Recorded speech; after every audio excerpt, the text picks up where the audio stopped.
Buenas tardes, entonces vamos a ver el día de hoy aparato reproductor masculino.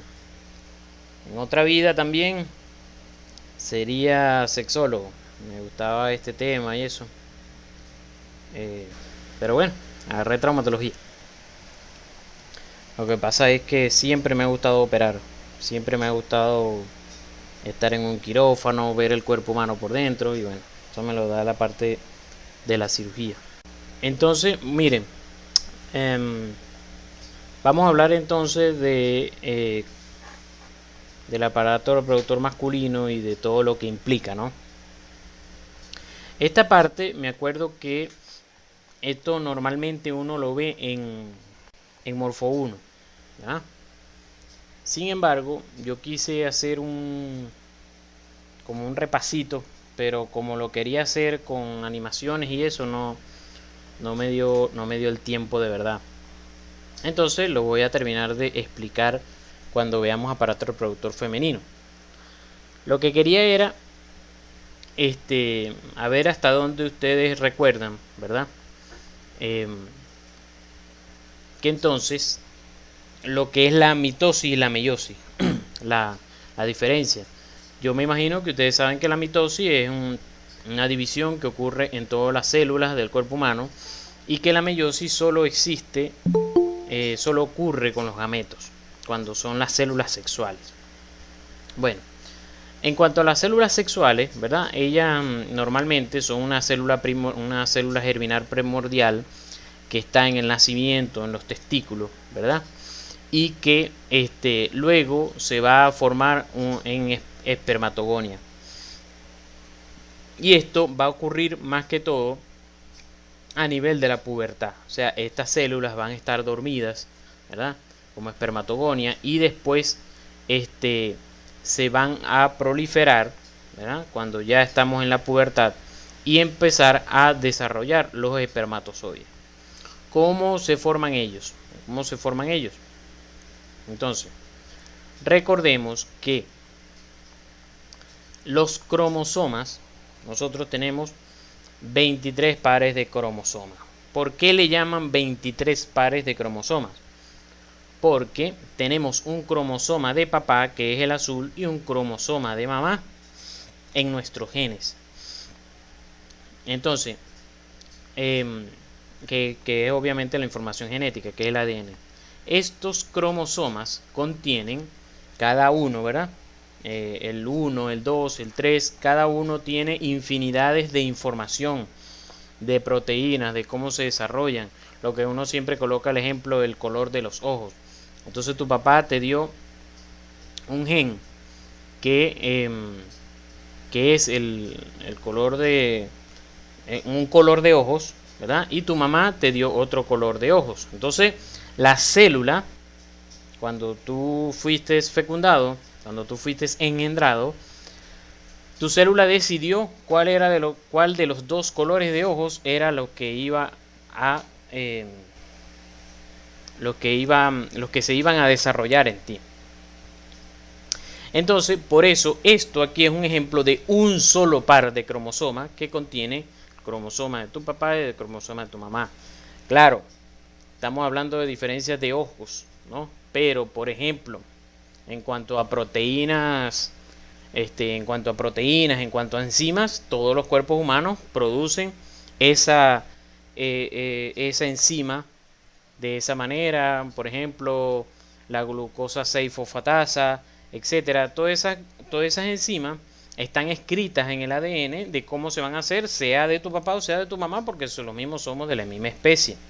Entonces, lo normal que ocurre con la mitosis, que como les digo, les quiero dar bien esa clase en femenino, pero igual le estoy comentando esto. Entonces, esto, el del papá, que es el azul, él se replica, que es lo que vieron en Morfo 1 como replicación del ADN. Entonces se forma otro azulito, igual otro rojito de la mamá, y hay una copia. Y por eso es que parecen una X, como aquí, ¿verdad? Pero aquí están unidos papá y mamá. Pero aquí es cuando están los dos azules y dos rojos, porque uno es copia del otro. La mitosis normalmente sucede, ¿verdad? Que entonces, uno azul y uno rojo se van para un lado, uno azul y uno rojo se van para otro lado, que es más o menos esto aquí. O sea, aquí de hecho este azulito se ve grueso es porque ahí colocaron los dos cromosomas. Este es del Gayton. Y entonces un azul de este se va para uno, un azul de este se va para el otro, un rojito para este y un rojito para este. Y entonces quedan dos células con la misma información genética y después estas células normalmente, es decir, en una mitosis normal, se replican el ADN y luego se vuelven a dividir y así sucesivamente. Cuando ocurre la meiosis es que ocurre una mitosis, ¿verdad? Ocurre, como decir, la primera parte ocurre como si fuera una mitosis, pero en vez de, cuando llegamos aquí, en vez de que ellos repliquen su contenido, ellos se vuelven a dividir y entonces queda un pedazo para acá de papá, un pedazo para acá de mamá, un pedazo para acá de papá, un pedazo para acá de mamá. Claro está, ¿qué sucede? Antes, o sea, aquí están, vamos a decir, las cuatro rayitas, pues los 4 cromosomas, que son del cromosoma 1, que son 2 papá y 2 mamá, porque uno está repetido. Ellos, cuando ya saben que esto es un espermatocito primario, es decir, que es un gameto, que es una célula sexual, y que esto va a terminar en meiosis, entonces ellos hacen una mezcla de los genes. Es decir, los del papá se revuelven con la mamá, pero hacen intercambios. No es que hacen una ensalada, sino que intercambian algunos genes entre ellos. De tal manera, ¿verdad? Porque por lo que les acabo de explicar, si este era el cromosoma de tu papá y se le sacó copia, ¿verdad? Y quedó aquí, y ahora viene en este espermatozoide que tienes tú, hablando de los hombres, por supuesto, entonces tú dirías, ah, bueno, pero entonces aquí en el espermatozoide está exactamente el código genético que me dio mi papá. Y no es así, porque aquí ellos se mezclan, hacen intercambios de varios genes y bueno, juegan a los dados. Tú para acá, tú para allá, y entonces aquí está parte de información de tu papá, pero una poquita de tu mamá. Entonces, cuando este espermatozoide llega al óvulo y lo fecunda, lleva información del papá con un poquito de la mamá. Este, por el contrario, lleva un poco más de la mamá, un poquito del papá.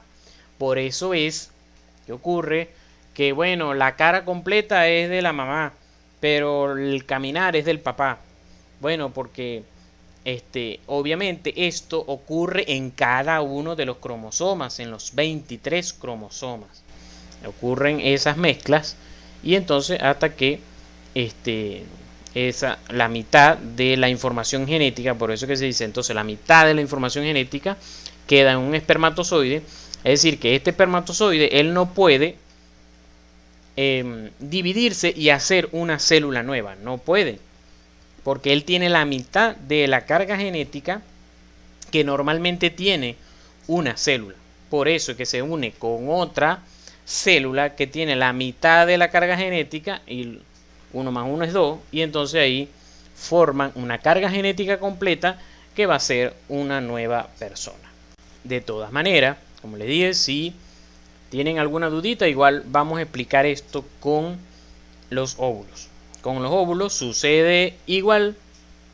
Lo único es, para darles curiosidades, lo único es que cuando estos 4 que van a ser los óvulos, uno solo es el que va a ser el óvulo como tal. Los otros 4 degeneran. Es decir, entre ellos 4, bueno, no sé, jugarán un dominó. Vamos a llevar a quien llega a 100. Entonces, el que gana, bueno, los otros 2 le ceden citoplasma, le dan nutrientes y se degeneran, se autodestruyen. Y entonces el óvulo queda grande. De hecho, el óvulo es la célula más grande del cuerpo humano. Y el espermatozoide es la célula más pequeña del cuerpo humano. En cambio, los espermatozoides sí, todo ese poco de millones de espermatozoides, ellos sí, todos van a hacer la corrida, pues. Entonces, de hecho, la mujer, bueno, ya los estoy expoliando para el siguiente capítulo, pero la mujer nace con cierta cantidad de de óvulos. En este momento no recuerdo. Yo creo que son 400 aproximadamente. Nace con cierta cantidad de óvulos ya contados. Ajá, sí, ya lo dieron por ahí. A lo mejor estoy expoliando por ahí los seminarios. 400 óvulos aproximadamente, que van a ser los óvulos que va a tener, lo que va a ovular, valga la redundancia, durante toda su vida. En cambio, los espermatozoides sí que siempre se están reproduciendo. Por eso la mujer llega a un cierto punto en que va a dejar de procrear, en cambio el hombre no. Entonces, espermatogenia llamamos al proceso en el que llega a convertirse el espermatocito primario en un espermatozoide maduro y participan varias células. Existen las células de Sertoli y las células de Leydig. Las células de Sertoli son estimuladas por la folículo estimulante, la hormona folículo estimulante que viene de la hipófisis y fomenta la espermatogenia. Fíjense que estamos hablando de células, es decir, hipófisis, folículo estimulante, llega a la Sertoli y la Sertoli le dice al espermatocito primario que se convierta en espermatozoide. Por otro lado, la LH, la luteinizante, que viene de la hipófisis también, estimula a la Sertoli y también a las de Leydig. A las de Leydig más que todo para hacer testosterona, una hormona. Pero también la Sertoli estimulan a la de Leydig para que secreten testosterona. Pero normalmente como normalmente sucede, o lo mayormente que sucede, entonces FSH estimula a la Sertoli y se hacen espermatozoides. La LH estimula a las de Leydig y estas hacen testosterona. De tal manera que los testículos y los espermatozoides tienen dos funciones principales, una exocrina y una endocrina. La exocrina es producir espermatozoides. La endocrina es producir testosterona. Así también pasa con el páncreas cuando lo veamos. El páncreas tiene una secreción, es una glándula mixta, lo van a leer en el libro así, una glándula mixta que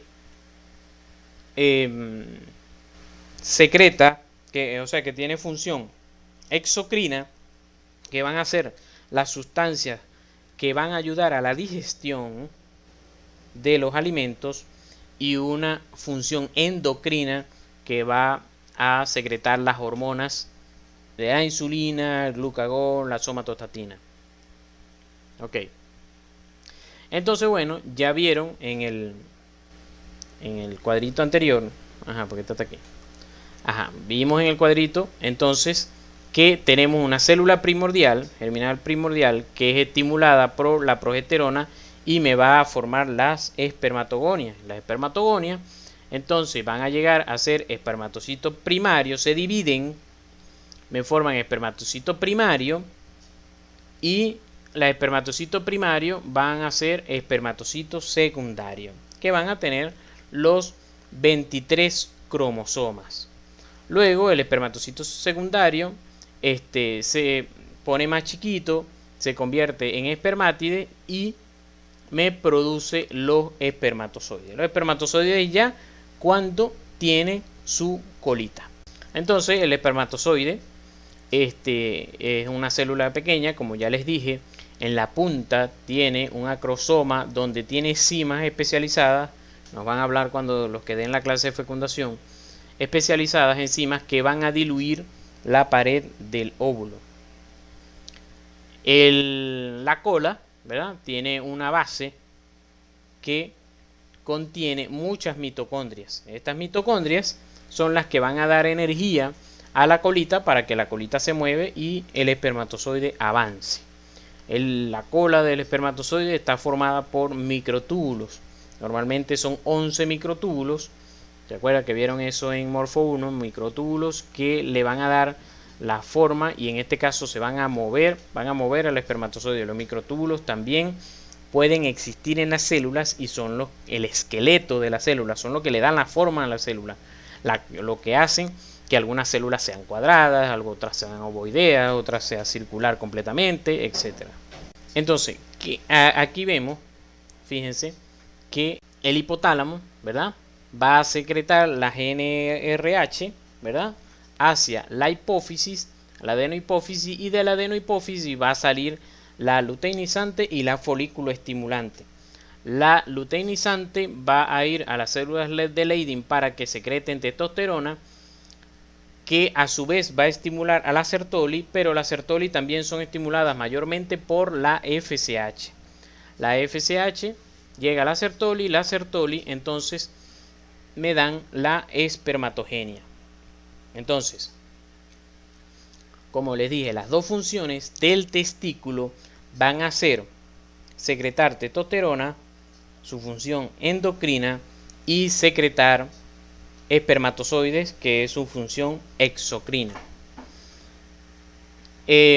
A su vez, claro, como les explicaba en la clase anterior, cada vez que se secreta testosterona, esta testosterona también pasa por la hipófisis, pasa por el hipotálamo, diciendo: mira, hay cierta cantidad de testosterona, no es necesario que sigamos estimulando al testículo para que se produzcan los espermatozoides.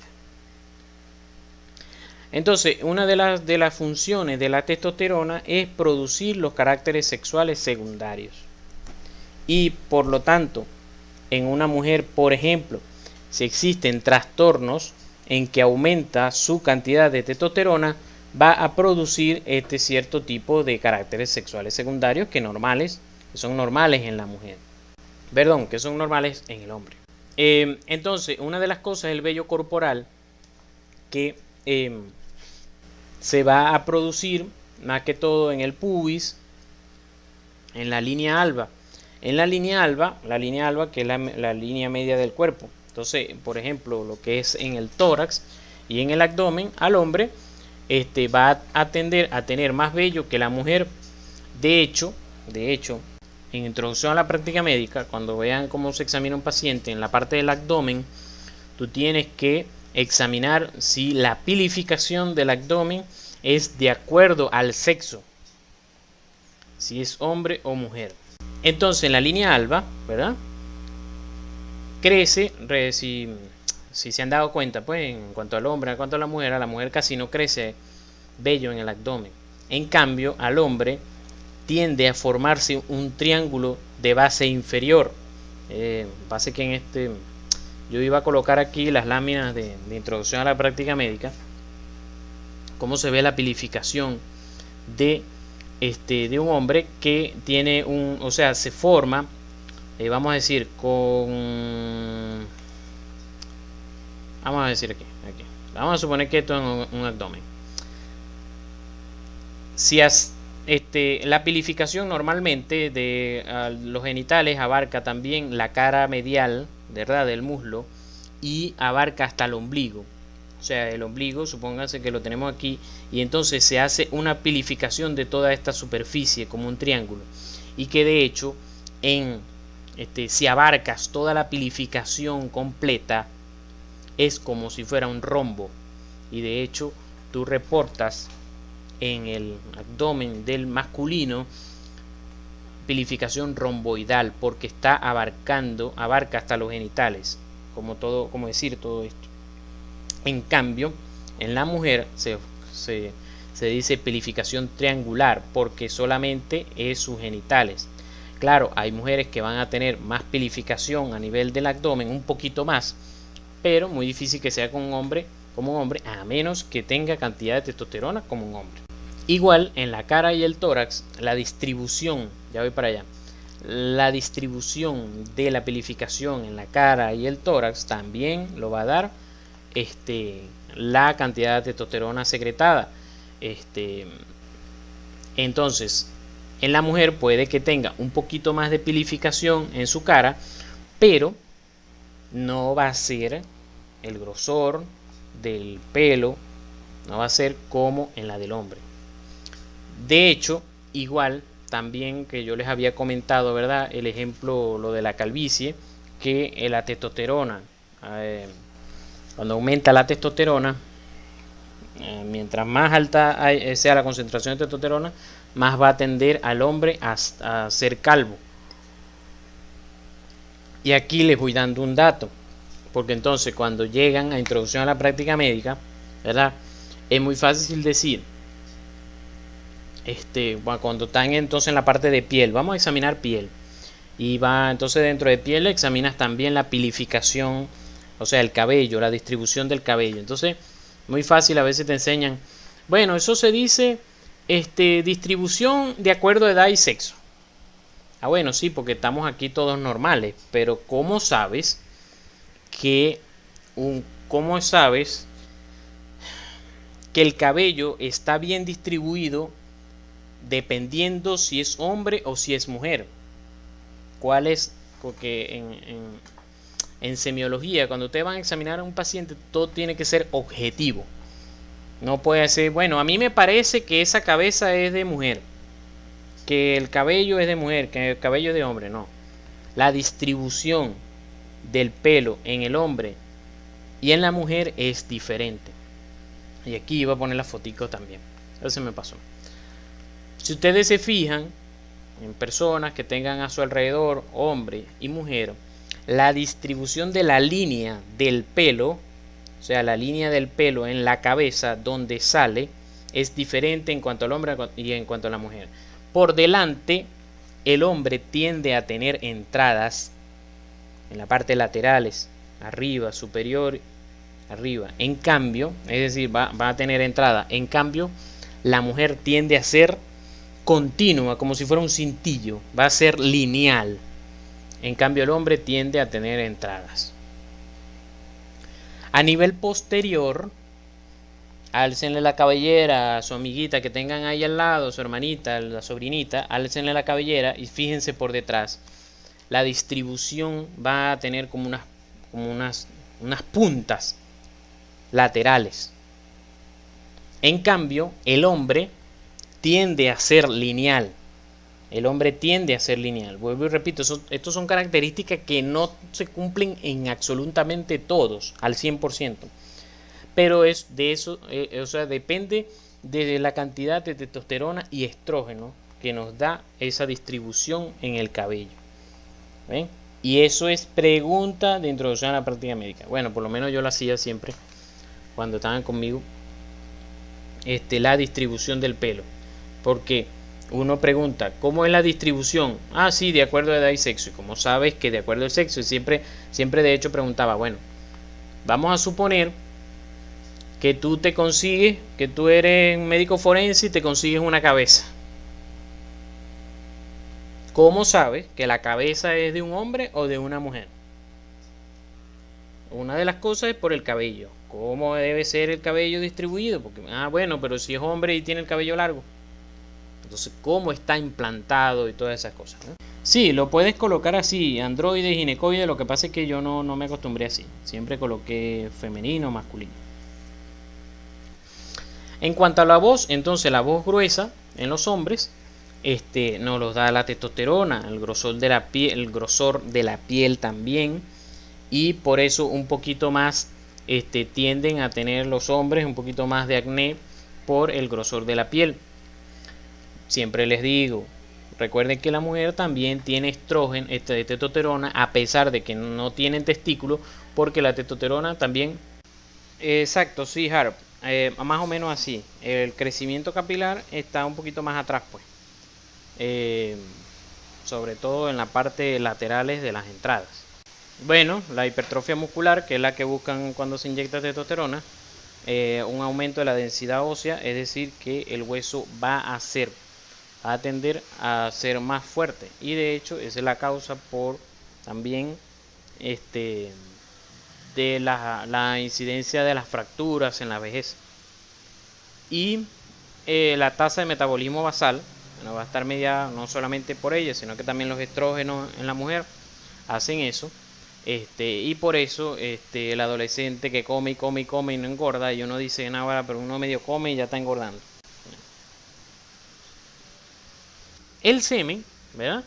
Es obviamente donde están contenidos los espermatozoides. Los espermatozoides son producidos aproximadamente de 120 millones por día. 120 millones por día. En cada eyaculación aproximadamente hay 3.5 cc. Aproximadamente, porque ustedes saben que eso puede cambiar.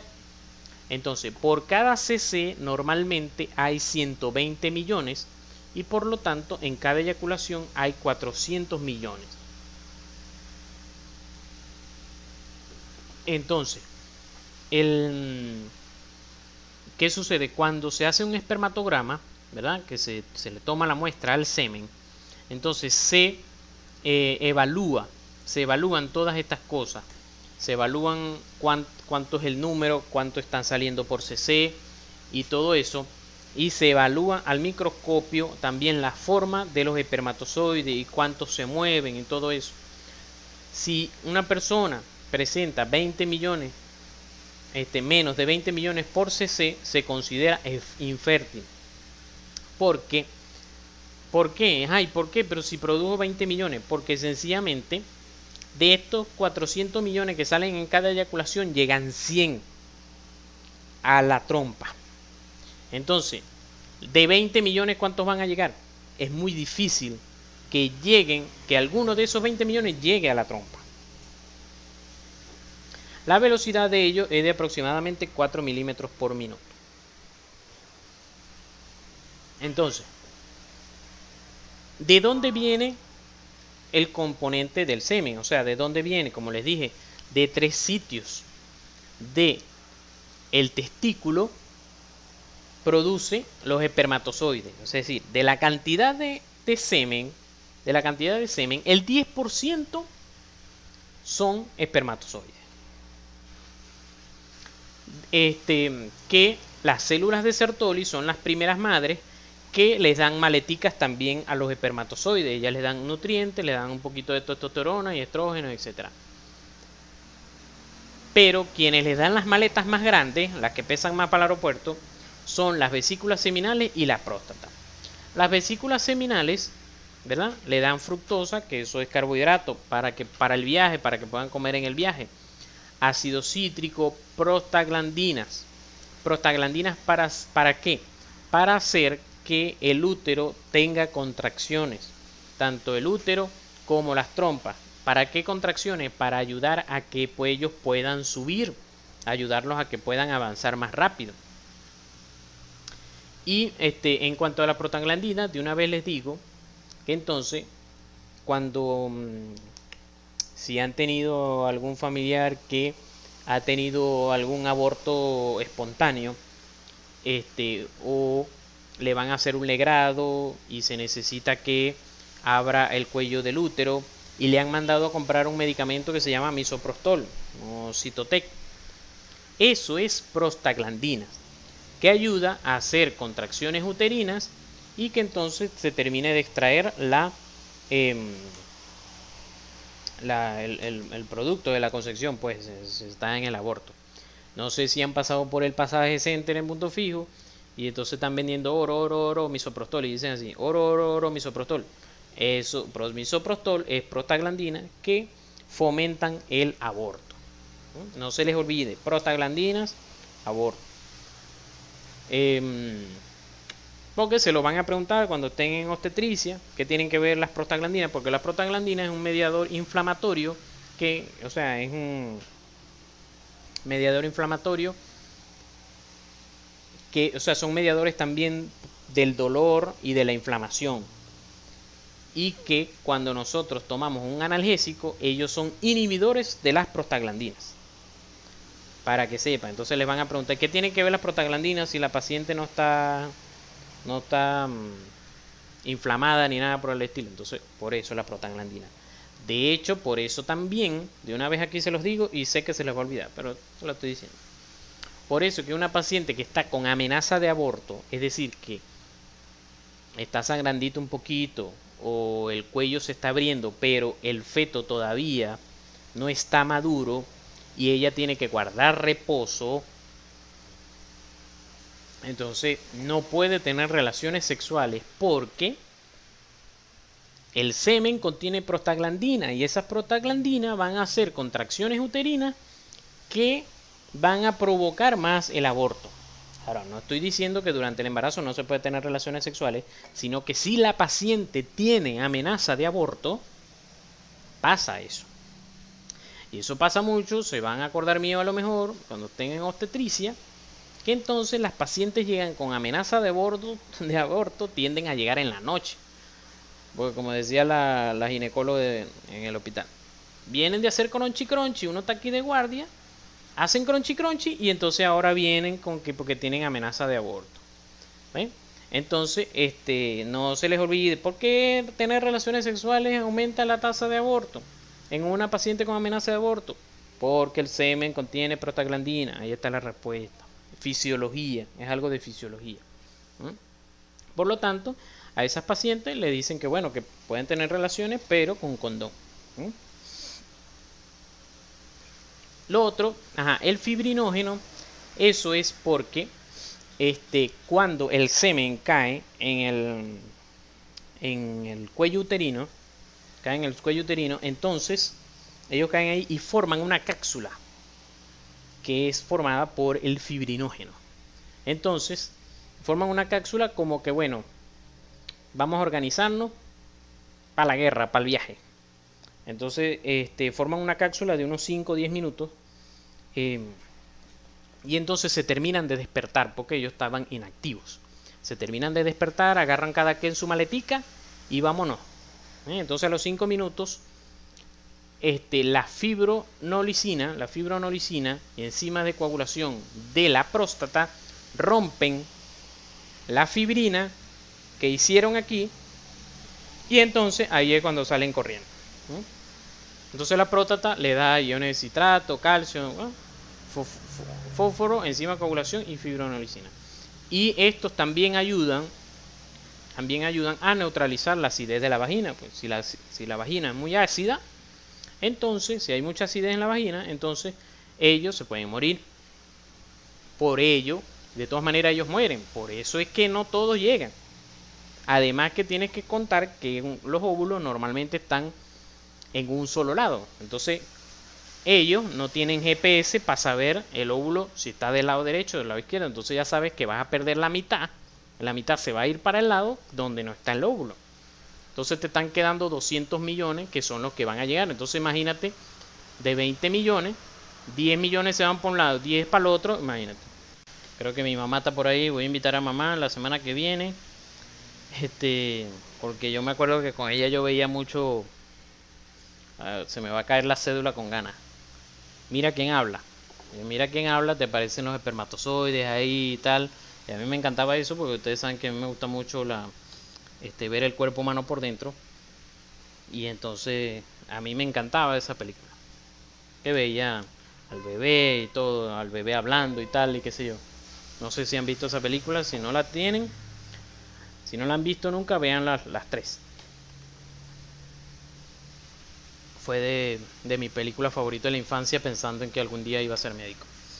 Bueno, entonces, hablando un poquito ahora de fisiología de una vez, este es otro tema. El tema que habla de la espermatogénesis y todo eso y la respuesta sexual masculina. Entonces de una vez quise darla de una vez. Entonces, como ustedes saben, hay una diferencia entre la respuesta sexual masculina y femenina. En la masculina, el hombre tiene una excitación rápida, ¿verdad? Que llega hasta un sitio que se llama meseta, durante el cual él se mantiene excitado sin avanzar, sin subir. Luego llega un punto donde la excitación es tal que comienza a subir hasta que llega a un orgasmo. Del orgasmo desciende rápidamente, que es la resolución, y entonces viene el periodo refractario absoluto, que se acuerdan de neuro, que más bien de neuro, más bien les recordé un poquito de endocrino, que es un periodo en el cual que por más que haya estímulo, el hombre no se va a excitar. Después viene un periodo refractario relativo en el que si hay estímulos altos puede que empiece la excitación otra vez. En el caso de la mujer, normalmente ella lleva una excitación que es paulatina, que va subiendo poco a poco. Antes se hablaba de que ella no tenía meseta, sin embargo sí se ha visto que sí, pero no tan pronunciada como lo hay en la parte masculina. Entonces ella llega al orgasmo y, como saben, la mujer puede llegar a tener orgasmos múltiples. Esto ocurre que no hay un descenso completo de la excitación, sino que se mantiene excitada. Entonces, vamos a hablar, ¿verdad?, de la respuesta como tal, la respuesta sexual masculina, cómo ocurre fisiológicamente, y la femenina la vamos a dejar para la semana que viene con todo el aparato reproductor femenino. Entonces, ¿qué ocurre para que se excite el hombre? Entonces ocurre una sensación sexual, ¿verdad? Una sensación que puede ser estimulando el glande, o puede ocurrir también una estimulación psíquica, es decir, a través de pensamientos, o cuando sencillamente ocurre en lo que se llaman los sueños húmedos, ¿verdad? Todo eso, cualquiera de esas cosas, o las dos juntas, van a estimular al plexo sacro, o sea, la médula espinal a nivel sacro. La médula espinal a nivel sacro, ¿verdad?, va a estimular ahora a fibras parasimpáticas. Recuerdan que la parte parasimpática está en el sacro, y el sacro al sacro, y se recuerdan que el parasimpático tiene que ver con la erección, si se acuerdan de la semana de la unidad pasada. Entonces, la estimulación, valga la redundancia, estimula el plexo sacro de la médula espinal, y la médula espinal entonces va a estimular a las fibras parasimpáticas, que van a generar el óxido nítrico. El óxido nítrico, si se acuerdan de respiratorio, también se genera a nivel respiratorio, tiene que ver con ayudar a la vasodilatación, de hecho, fumar aumenta el óxido nítrico y vasodilata, por eso la persona se siente relajada. Entonces, hay vasodilatación arterial, entonces el óxido nítrico dispara vasodilatación arterial y vasoconstricción venosa, es decir, entonces se van a abrir todas las arterias ilíacas recibiendo la sangre, y se van a contraer las venas para que la sangre no salga. Si no ocurre vasoconstricción venosa, por más que llegue sangre a las arterias ilíacas, se van a salir. Si se salen, no ocurre la erección. Entonces va a haber una vasoconstricción venosa, y eso es lo que me va a mantener la erección, a la que va a producir la erección. Y entonces es cuando la persona va a estar en la fase de meseta. Entonces, luego, si esa sensación sexual, este estímulo sexual, se mantiene por ende la erección, va a llegar a un punto donde ahora se van a estimular las fibras simpáticas lumbares. Fibras simpáticas lumbares que van a dar la emisión. ¿Qué es la emisión? La emisión es que los espermatozoides que están en el conducto deferente, que ellos están tranquilitos allí, se envían a la próstata, al conducto eyaculador. Se envía líquido seminal de las vesículas seminales y líquido prostático de la próstata. Entonces, tienen que diferenciar Emisión de la eyaculación. Emisión es envío de espermatozoide del conducto deferente, líquido seminal de las vesículas seminales y líquido prostático desde la próstata hasta el conducto eyaculador. Es decir, que todas estas secreciones lleguen al conducto eyaculador, eso es emisión. Pues entonces puede haber emisión sin eyaculación, que es lo que les estaba explicando creo que la semana pasada. Si ocurre la emisión y se detiene el estímulo y no llega a la eyaculación, este líquido puede sencillamente subir a la vejiga, porque se abre el esfínter vesical, porque este estímulo de fibras simpáticas lumbares, recuerden que se los dije en la clase de sistema nervioso autónomo, este estímulo a las fibras simpáticas lumbares, ellas también van a hacer que se cierre el esfínter vesical. Y por eso es que no tiene nada que ver con que tú puedas aguantar las ganas de eyacular, no vas a poder, y eso hace también que no se una la orina con el líquido de eyaculación. Pero si ocurre la emisión y no ocurre la eyaculación, entonces el líquido tiene que ir para un lado, se va para la vejiga. Bueno, entonces ya saben que después de la emisión, eso va a irse a la uretra. También las fibras simpáticas lumbares van a estimular al diafragma urogenital, lo que nos van a hablar los muchachos, y eso va a hacer contracciones del bulbo cavernoso y del isquio cavernoso, de estos músculos, que nos van a hablar los muchachos, bulbo cavernoso y isquio cavernoso, que van a contraer a la uretra para que salga el semen, que es lo que es eyaculación, salida del semen de la uretra hacia el exterior. Entonces aquí vemos también unos dibujitos que tenemos. Entonces, en la estimulación y excitación, el pene entra en erección y aumenta su sensibilidad. Manteniendo la excitación, la erección puede experimentar cambios, se produce el semen, que ya vimos que están en las vesículas seminales, y las glándulas de Cooper, que esas sí no se las comenté, que son estas que están aquí, las glándulas de Cooper, que son las que ayudan a lubricar el pene. Claro, no es un líquido de lubricación como lo hace la vagina, pero sí hacen algo. Aquí. Glándulas de Cooper están en la base del pene. Luego, entonces, en la eyaculación al orgasmo, el pene alcanza la erección completa, se produce eyaculación del semen, los testículos se acercan al abdomen y se experimenta orgasmo en todo el cuerpo, porque recuerden que el orgasmo es algo, no voy a decir mental, sino es algo del sistema nervioso. El sistema nervioso siente placer y también hace contracciones en todo el cuerpo y sobre todo en la pelvis, en el caso de la mujer en el útero, etc. Y bueno, ya después la resolución, desaparece la erección, los genitales recuperan su estado habitual. Aquí tienen otro dibujito donde fíjense, vía sensorial, o sea, la vía de estímulo desde el pene, en la verde, o desde la vagina o el clítoris en la mujer, todo eso va a viajar a la parte lumbar y sacra.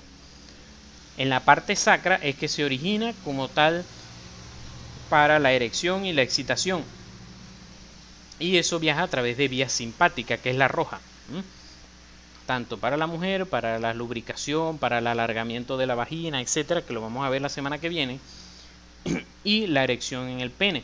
Si este estímulo sigue, continúa, entonces va a ir a la parte lumbar, y la parte lumbar va a hacer, se va a encargar de lo que es el orgasmo.